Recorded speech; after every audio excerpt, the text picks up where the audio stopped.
So, eto pa nga yung karugtong nung huli kong mini vlog nung nag-general cleaning ako ng bahay bago magpasko. Sorry na agad kasi super late na nga itong upload ko. Ang dami ko pang videos dito sa cellphone na hindi ko pa na-upload. Pero eto, pinipilit ko pa rin kahit nga medyo malat pa rin nga ako at hindi pa ako ganun kagaling. Nako, mas malala pa nga yung boses ko nung Pasko kasi wala talaga akong halos boses at malat na malat ako. Pagkatapos ko nga dun sa may sala, nag-brush-brush nga lang din ako ng lababo tapos eto namang kalan yung pinunasan ko.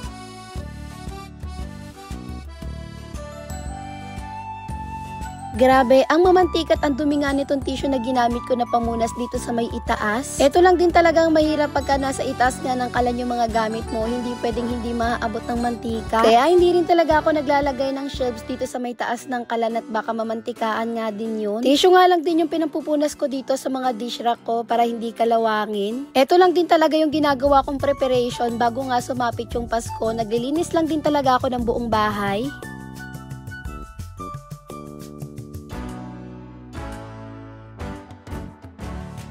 Inalis ko na nga dito yung mga gamit ng asawa ko, tapos vacuum ko nga lang din, tapos pinunasan ng pledge para makintab yung vinyl. Then sinunod ko naman linisan dito sa may ilalim ng kalan at dito nga nakalagay yung mga panglutuan ko. Ang dami nga nagtatanong dahil open nga lang itong pinaglalagyan ko ng mga lutuan ko. Paano daw pagka may ipis? Pasalamat na lang din talaga ako at walang ipis dito sa bahay. May ginagamit din kasi ako dati na nabibili ko lang sa Orange App na tagli 5 piso kaya naubos sila. Eto ngang ilalim, plano ko tong i-repaint kasi color white lang din to at hindi nga ito yung apricot white. Kung mapapansin nyo, hindi na nga rin maganda yung color ng pintura dahil mumurahin nga lang din itong binili ko. Naubusan na rin kasi kami ng apricot white kaya hindi na nga namin naisamang pinturahan dito sa may ilalim.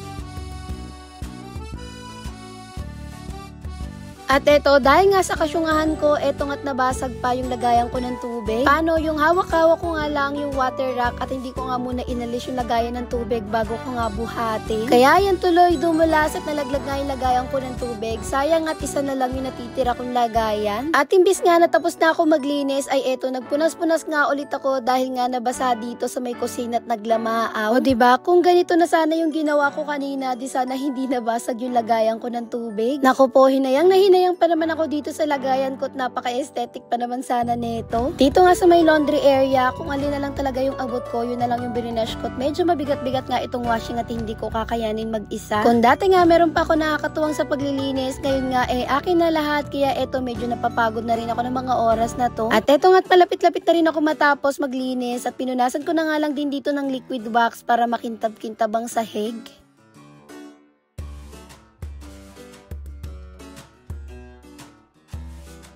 Eto nga mga kortina, bagong labayan kaya ang babango nga rin bago ko ilagay. Sinadya ko nga nakaparis to dun sa may bintana ko na kortina para hindi na magkaiba. Shani nga lang din yung ginagamit ko dito pang suksok dahil ito nga ginagamit ko na panali sa kortina ay straw lang. Pag alambre kasi kinakalawang at nagmamantya nga sa kortina kaya ito na lang strong ginagamit ko. At yun lang muna mga Marcel Parsi. Salamat sa panonood. Please like and share this video.